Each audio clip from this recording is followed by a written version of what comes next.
When we speak of a group as a minority, we intend to talk about a people who are being denied privileges which really are rightfully theirs.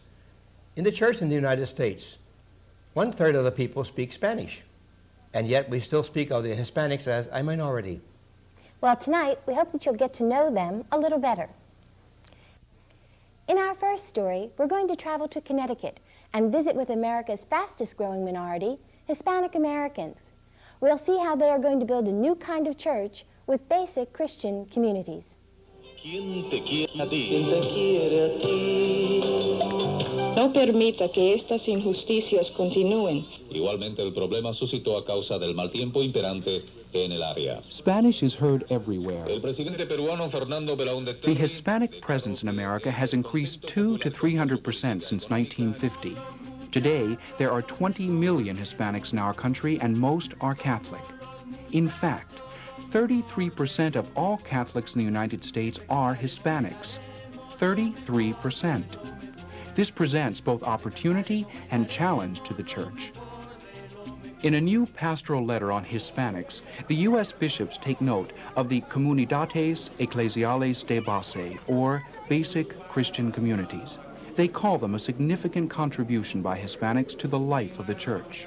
Basic Christian communities began in Latin America over 20 years ago.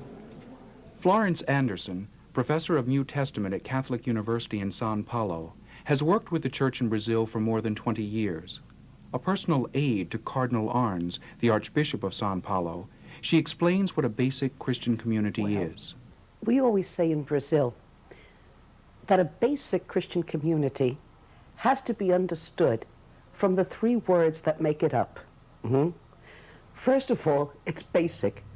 That means it's on the grassroots of where the people live, that it's connected with their work and their life, their sufferings, their joys, their celebrations. It is Christian. It is a deeply spiritual community in the sense that it's a community of faith. It's a community that's based on the faith that people have in the Bible, in the Word of God, the sacraments they celebrate together, their weddings, their baptisms. All of this is really a celebration of life that they have. And it's a community. Basic Christian communities usually have from 20 to 200 people. There are always enough people to really be a community and not a small club. But there's never so many people that each one in the community can't be known by name, and that there's not a personal, living relationship between one person and another person, one family and another family. There are over 100,000 basic Christian communities in Brazil. Most of these communities are among the urban poor, the people who live on the edge of cities in these shanty towns called favelas. It was part of a whole growing movement of the poor in Latin America. The poor were trying to find their place in history. And one of the only places where they could speak and be listened to was within the church. One of the features of a basic Christian community is its struggle for a better life. This community is planning a political action to solve a major health problem. A former garbage pit has developed a hole filled with dirty water, becoming a dump for more garbage, as well as a danger for children. A rally to fight this problem has been planned for Sunday. Before going out to distribute leaflets announcing the rally, the women read the story of Jesus sending his apostles out 2 by 2. Understanding how the Word of God relates to their lives is a central characteristic of the base community. Now, a basic Christian community isn't a study group. A basic Christian community isn't a Bible group, and it's not just, a family group where you discuss family problems. To have a basic Christian community, you have to have a church that really believes in collegiality and in participation. People come together because they themselves, together with the priests and sisters and bishops that work in that area, are going to talk about and think about and decide how Christians should be. What should be the Christian response to the problems and the possibilities of that geographical area? How does this affect the church?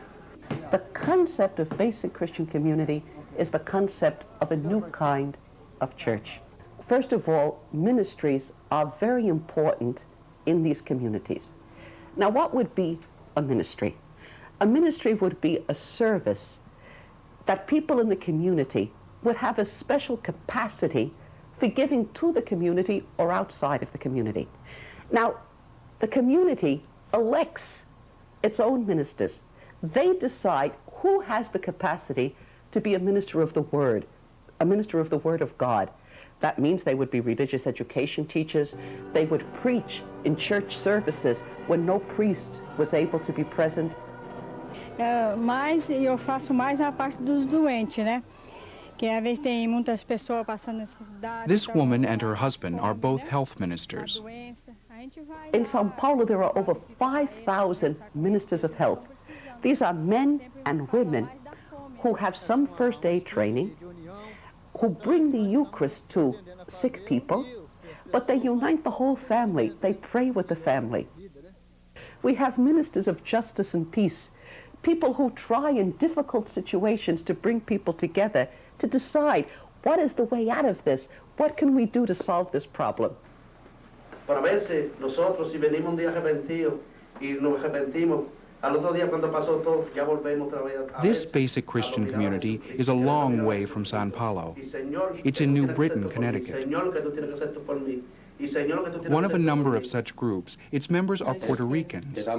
Different from the Brazilian communities, they do share many of the same characteristics and benefit the people in similar ways. It was very important for us because it helped us get closer into the church.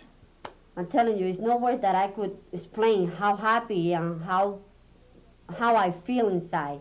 As a big group, as a committee group, we went to the Board of Education and presented ideas. Did it have effect? Yes, it did. It did, because we had another year of bilingual education. Mary Noel's sister, Stephanie Kamirzak, worked for 18 years in Chile. Basic ecclesial communities in Brazil now will have their own... Sister Stephanie now works with Hispanics in Connecticut. Their own style. The situation in Brazil is quite different from the United States. The church or the situation in Chile or Colombia or any South American country, Puerto Rico, is different. United States is different. People are dealing with different problems or different challenges. I think the Hispanics do feel alienated from the church. In many places, there's still the basement church. And it hurts. It hurts very much because there's so much that the Hispanics can give, can share with the North American Anglo church. Compared to Brazil, the U.S. church is a relative newcomer to basic Christian communities. Now that they have been fully endorsed by our bishops, however, U.S. Hispanics are greatly encouraged. And wait to see what happens next.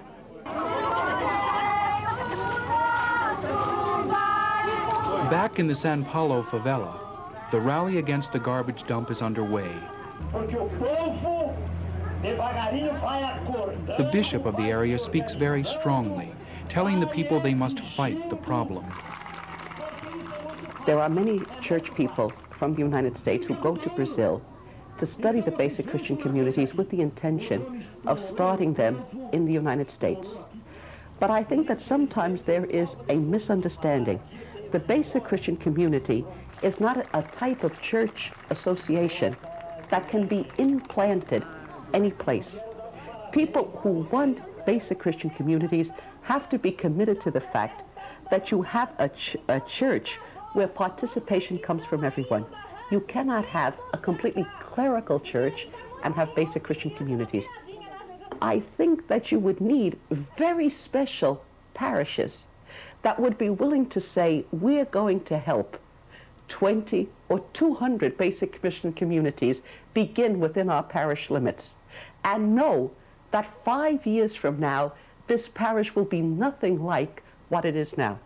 If they really begin basic Christian communities, the whole parish is going to change, which means that parishes that want to work for basic Christian communities have to be parishes that have hope in the future. parishes that are willing to change from what they are now to be something probably stronger and more beautiful in the future, but certainly different from the way they are now. Everybody sing Alleluia. The church in the United States is a mixture of many cultures, a melting pot of sorts. Our story on Hispanic Americans is another example of how America brings us freedom of expression and of religion. Stay tuned. There's more to come on Reel to Reel.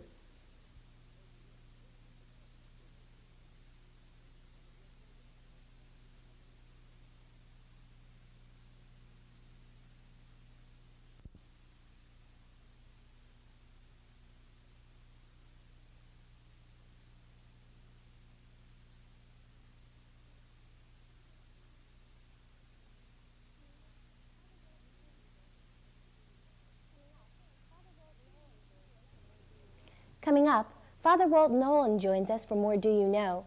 But first, let's meet a man who writes Christian music you're sure to recognize. Meet Ray Repp, the fellow who composed such early folk song favorites as Take Our Bread, All You People Clap Your Hands, and Here We Are, a little ditty he whipped up 20 years ago at the wheel of a car on his way to teach a 4th grade CCD class. Next thing Ray Repp knew, the simple song was translated into a couple dozen languages. 20 years later, Ray Repp is still composing, his music still growing. May we grow in age and wisdom. May we grow to know that the beauty deep inside us God gave us to show. I never considered myself much of a musician. To me, it was just simply writing music from feelings that made sense to me at the time. One song that a lot of people have used around is the song I Am the Resurrection. And they say, oh, it's really just such a fun, joyous kind of song. And a friend of mine was killed in Vietnam, and I wrote that for his funeral. Shout from the highest mountain the praises of the Lord. Let all men know the wonders of our God. And Alleluia, Alleluia. Everybody sing Alleluia. For the Lord has risen, it is true.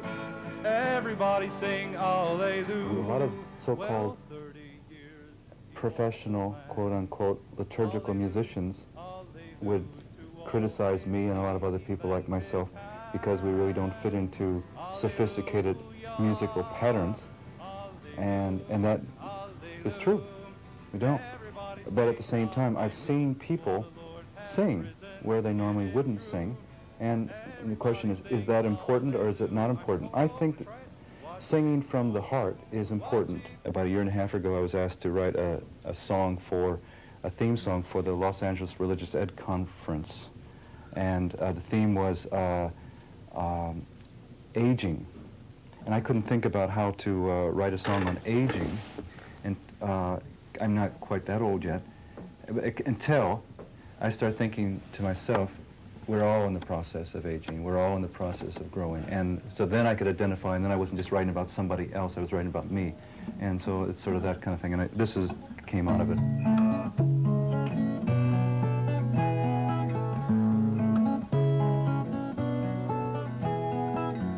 May we grow in age and wisdom. May we grow to know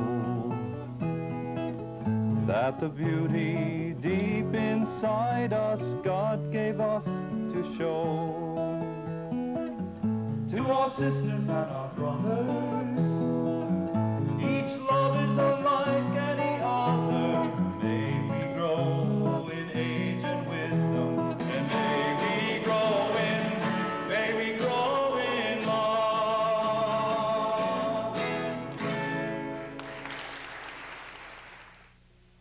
June is here and weddings abound.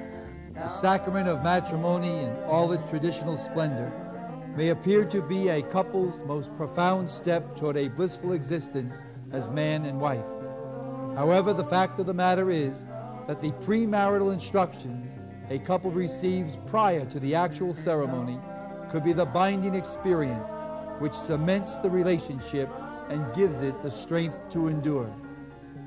I'm Father Walt Nolan. My ministry brings me in contact with numerous young couples about to embark upon the married way of life. It has come to my attention that participants in premarital instructions are without an understanding of why the church promotes and insists upon premarital instructions. In these few minutes, I would like to clarify the church's philosophy and describe the programs that are offered. In general, the marriage preparation policy is an attempt by our church to assist couples in developing a solid foundation for growth and faithfulness in their marriage by providing a time for reflection, discussion, and responsible preparation. The church has a responsibility to prepare engaged couples, and this preparation takes time. Unfortunately, engaged couples find their time filled with wedding day planning. The big day, with all its ceremony and celebration, becomes the major preoccupation, while the lifelong relationship, full of unanswered questions, doubts, and imminent decisions, gets pushed aside. Now, once the decision to marry is made, the couple should contact their parish immediately. In fact, no less than 6 months to a year before the date of the wedding. Why 6 months to a year? Why not? The time affords the couple ample time to strengthen their relationship through a variety of available programs, including attendance at a pre-Cana session, participation in the engaged encounter, or a chance to participate in a premarital inventory. The pre-Cana program is a program designed to be put on by the parish itself. Usually a couple of young married couples and the priest dialogue with the couples to be married in areas such as sexuality, readiness to be married, communication, finances, preparation of the ceremony itself. The engaged encounter is a weekend program of an awful lot of sharing between the couple in the areas that I just mentioned. I like it a lot because it gives the couple a chance to be away and concentrate just on the areas that concern themselves. The PMI is a dialogical tool, a tool usually used by the priest preparing the couple for marriage. It's a tool which allows them to answer an awful lot of questions that pertain to the readiness of marriage, to the family process that brought them into the marriage, and to also to give themselves the opportunity to discuss areas which are of vital concern to their marriage. Marriage preparation programs, in their most fundamental and intricate formats, strive to stimulate deep interpersonal communication between the prospective husbands and wives. Ideas and observations encompassing many aspects of married life are objectively addressed in the hope that a pattern of open dialogue will continue throughout the entire relationship. Make premarital preparation the experience it should be. It could be an important investment to your future security.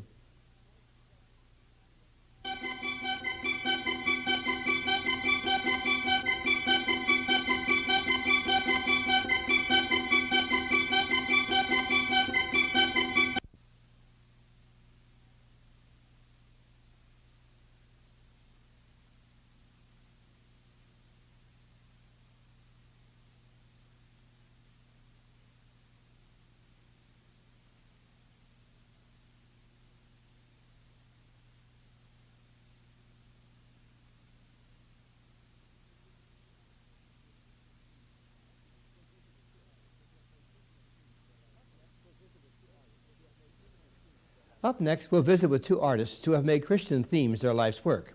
First, we'll visit with Trina Paulus in Montclair, New Jersey, and then visit a Maywood, New Jersey artist, Charles Vukovich. This is St. Brendan the Navigator, who probably discovered America before Columbus, about 900 years before Columbus. St. Brendan was a very rugged Irish saint, and he wrote a log called the Navigatio of Brendan, which people thought was highly mythological because it described having Easter Sunday on the back of a whale.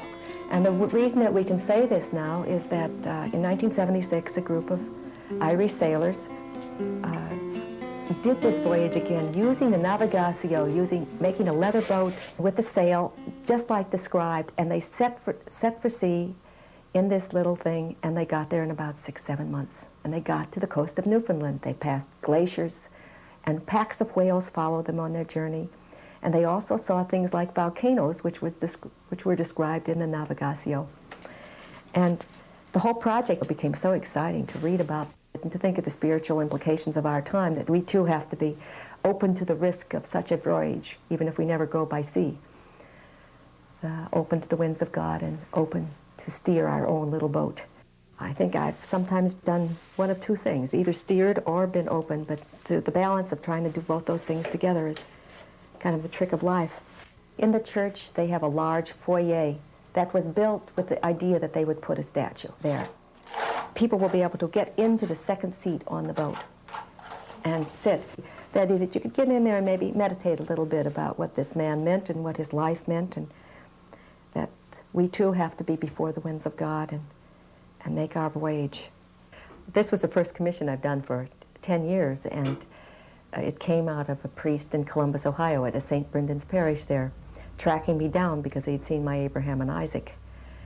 And he phoned me here in Jersey one day, and I answered the phone, and I accepted a package deal. They wanted 3 items because I felt that I needed a commitment like that to get back into working, because it had been so long since I'd done anything.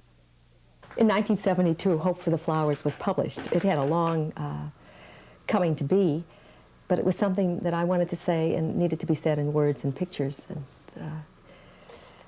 it turned out that it was a good media for that, and I think I'll probably be best known as an author instead of a sculptor, which is what I always thought I was before that. It's sold over 1 million copies now, and it just keeps selling kind of in a classic fashion. And it was very much my answer to the 60s, and my answer about hope, and my answer to change in the Catholic Church, that the change we need is much more dramatic and much more radical than just little reforms here and there.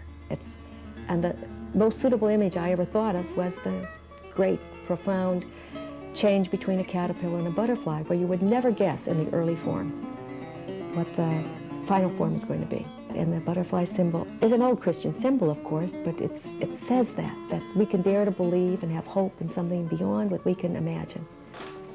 It's in Dutch now.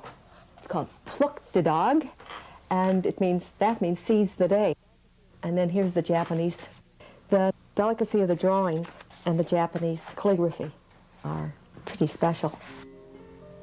My art forms before Hope for the Flowers were the visual arts, mostly sculpture. Abraham and Isaac. The creche set has been one of the most popular things.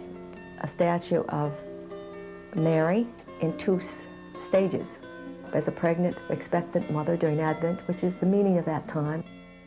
And then at Christmas time, I would put the baby in. And Hope for the Flowers came because I thought this message was needed by the world. And doing it seemed to be the most natural thing in the world, although nobody who knew me thought of me as an author, and I don't still think of myself as an author. I really think of myself right now as a mother, and hopefully an artist again, although it's been hard to get back into my work because I've also had a child during these last 10 years. And the response from people has made Hope for the Flowers a hard act to follow. Maslow says a thing about creativity. He says, first you have to work and focus and focus and focus. But then one day the real idea will come when you're doing the dishes.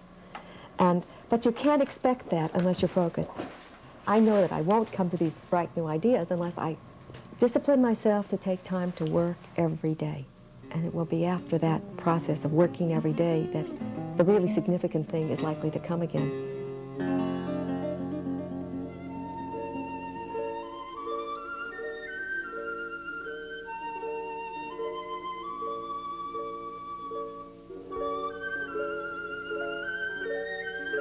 Working with a unique glass-on-glass technique, artist Charles Vukovich creates a burst of light that will hang in the lobby of the Christopher's building. I work in this glass-on-glass technique, which is using slivers of glass, and it gives you a crystal-like effect, which is like faceted glass. And there you get almost a Van Gogh-ish quality from the medium itself.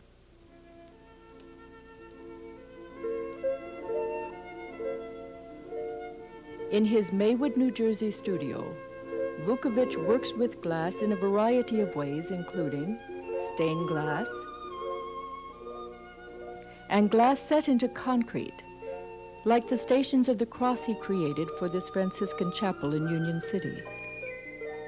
By using white concrete, light bounces back through the glass, giving a mixture of color.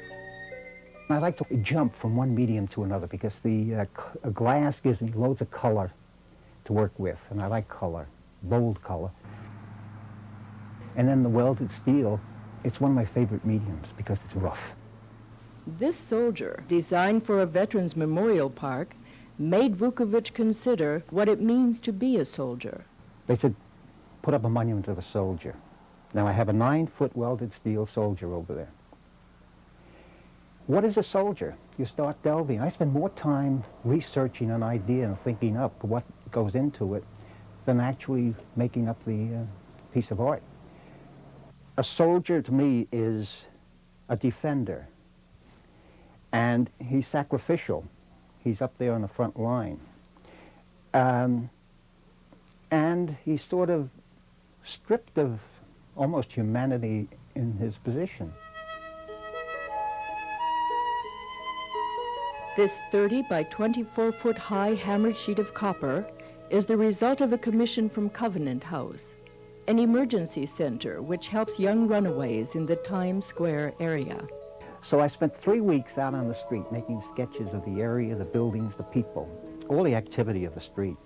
And the main figures are sort of the crucifixion, where you have Christ and the good thief and the bad thief on either side.